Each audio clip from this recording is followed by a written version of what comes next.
आज भारत की भूमि की सभी माताओं को सिंधारा दूज का बहुत बहुत बधाई।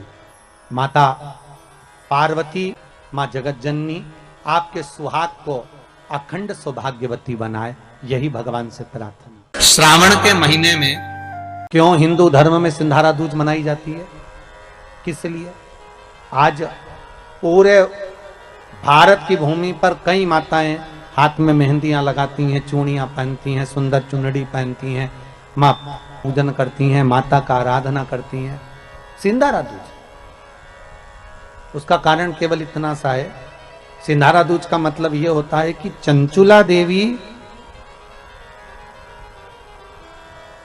जब 14 दिन तक शंकर और पार्वती अपने गुफा में से बाहर नहीं निकले शिव महापुराण के यजमान बनने के लिए, तब माता चंचुला देवी ने हाथ जोड़कर मां जगतजननी जगदम्बा को सुंदर वस्त्र, सुंदर चूड़ियां, सुंदर आभूषण माता के चरणों में ले जाकर समर्पित करे थे और कहा, मां इन चूड़ियों को जो मैं दे रही हूं, ये लाल चूड़ी, ये लाल श्रृंगार, ये लाल वस्त्र, जो लाल चूनर जो मैं प्रदान कर रही हूं, मां बस ऐसी कृपा कर दे कि तू इन चूनर को धारण करे और मेरा भी सौभाग्य, मेरा भी सुहाग अमर कर दे, बस इतनी कृपा मेरे ऊपर कर दे। वो सिंधारा दूज का महत्व है। आज भारत की भूमि की सभी माताओं को सिंधारा दूज का बहुत बहुत बधाई। माता पार्वती, मां जगत जननी आपके सुहाग को अखंड सौभाग्यवती बनाए, यही भगवान से प्रार्थना। सती में और पार्वती में एक अंतर भारी है।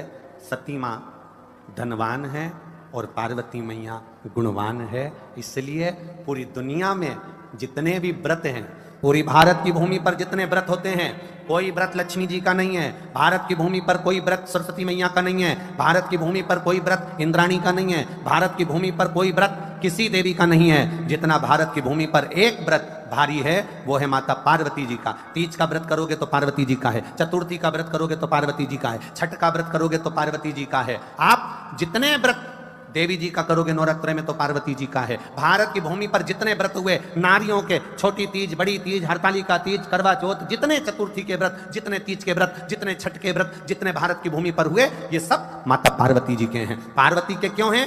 क्योंकि धनवान और गुणवान में अंतर है। मां पार्वती गुणवान है, इसलिए माताएं उनके व्रत कर कर अपने अंदर भी वो गुण उत्पन्न करना चाहती हैं कि हम भी ऐसा तप करें, हम भी ऐसी साधना करें। हे माता पार्वती, जैसे आपका अखंड सौभाग्य है, हे मां जगत जननी हमारा भी मांग में अखंड सौभाग्य रहे। जैसे आपके चूड़े अमर हैं, हे मां हमारे हाथ में भी चूड़े अमर हो। हे मां जैसे आपके भाल की बिंदी अमर है, मां मेरे भाल की बिंदी भी अमर हो। हे मां जैसे आपके नैनों का सुरमा, बालों का गजरा अमर है, हे माता पार्वती हमारे भी नैनों का सुरमा और बालों का गजरा अमर कर देना। बस इतनी सी कृपा नारी माता पार्वती से मांगा करती है, मां पार्वती से चाहती है।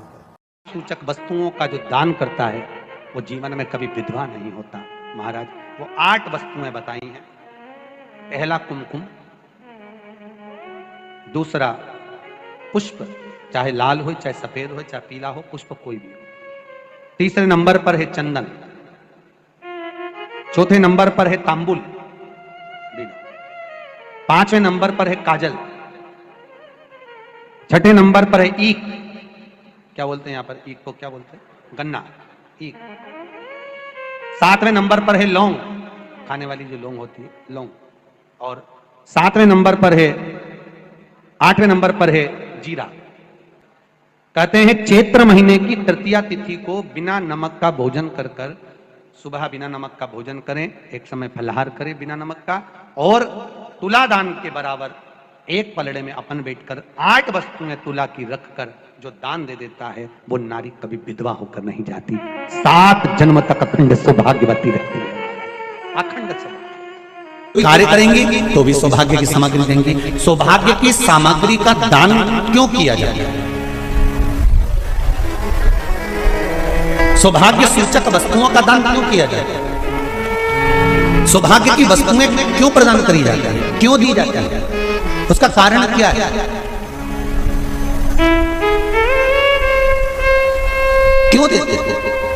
महाराज भारत की भूमि की सौभाग्यवती माताओं का एक मन की अभिलाषा रहती है, भारत की भूमि की माताओं की एक अभिलाषा रहती है कि जब उसके प्राण छूटे तो अखंड सौभाग्य धारण करके पति के कंधे पर और पुत्र के कंधे पर शमशान पर।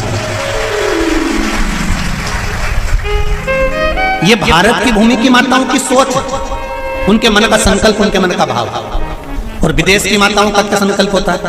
महाराज, भारत का एक संत विदेश गया और भारत के संत जब विदेश गए तो वहां पर एक मां, एक स्त्री पति की कब्र के पास में बैठकर पंखा कर रही थी।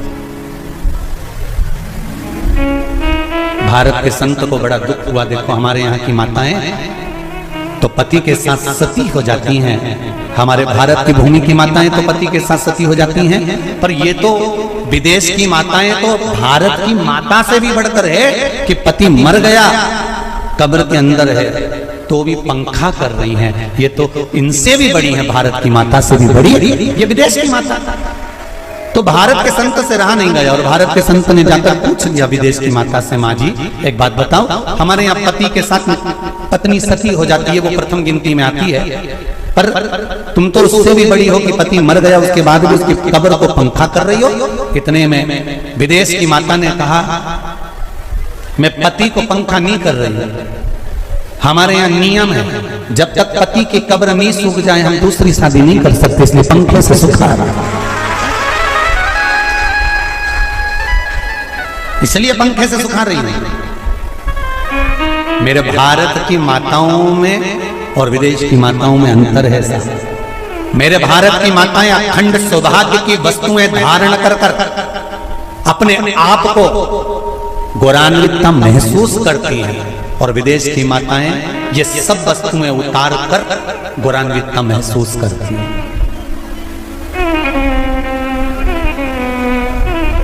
क्यों देते हैं चूड़ी का दान, क्यों देते हैं बिंदी का दान, क्यों देते हैं अखंड सौभाग्य का दान? किस महाराज, मेरे हाथों में भर भर के चूड़ी रहे, मेरे हाथों में भर भर के चूड़ी और मैया कोई काम नहीं, मेरे मस्तक पे चमकती चूनर रहे, मेरे मस्तक पे चमकती चूनर रहे और मैया कोई काम नहीं, मेरी मांगों में भर भर के सिंदूर रहे, मेरी मांगों में भर भर के सिंदूर रहे और मैया कोई कामना नहीं, मेरे पाँव में बिछुड़ी का जोड़ा रहे, एक बिछुड़ी नहीं, कितनी? 2 3 4 5, एक एक पाँव में जोड़े से बिछुड़ी होना चाहिए, केवल एक नहीं, सिंगल नहीं। वो तो आजकल का फैशन हो गया महाराज, जो केवल एक बिछुड़ी धारण कर लो उसी में फैशन दिखे।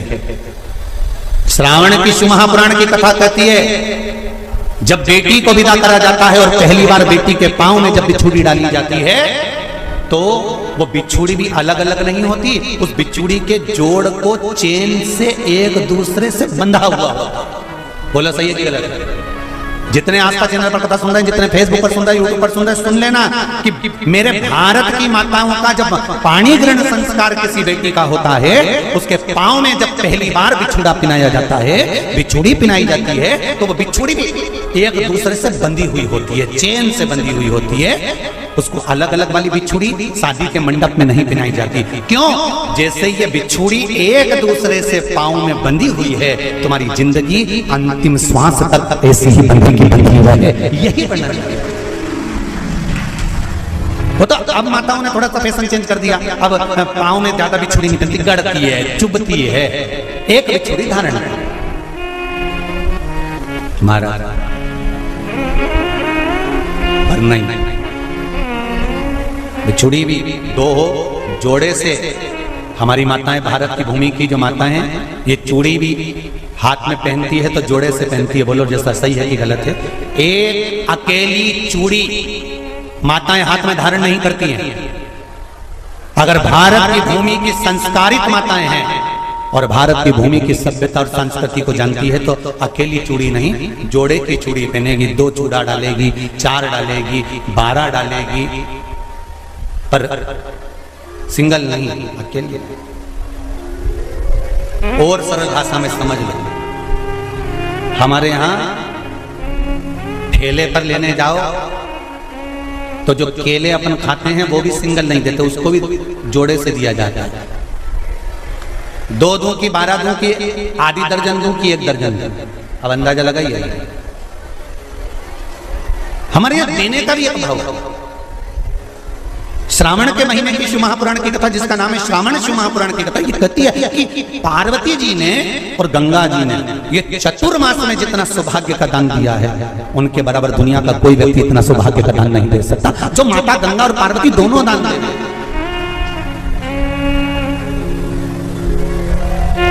प्रतिदिन दे रहे हैं।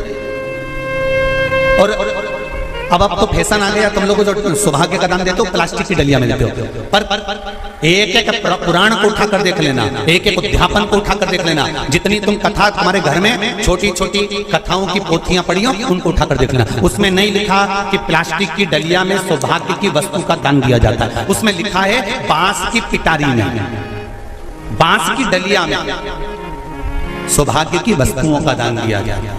क्यों? क्योंकि बांस वंश की वृद्धि करता है, बांस सौभाग्य की वृद्धि करता है, और बांस अखंड सौभाग्य, जैसे बांस का पौधा बढ़ते चले जाता है, बढ़ते चले जाता है, उसी तरह बांस की डलिया में जब दान दिया जाता है, बांस की टोकनी में जब दान दिया जाता है तो ये भाव रखा जाता है कि तुम्हारा सौभाग्य ऐसे ही बढ़ता रहे। पर अब थोड़ा सा फैशन चेंज हो गया तो प्लास्टिक की डलिया, पर प्लास्टिक की नहीं,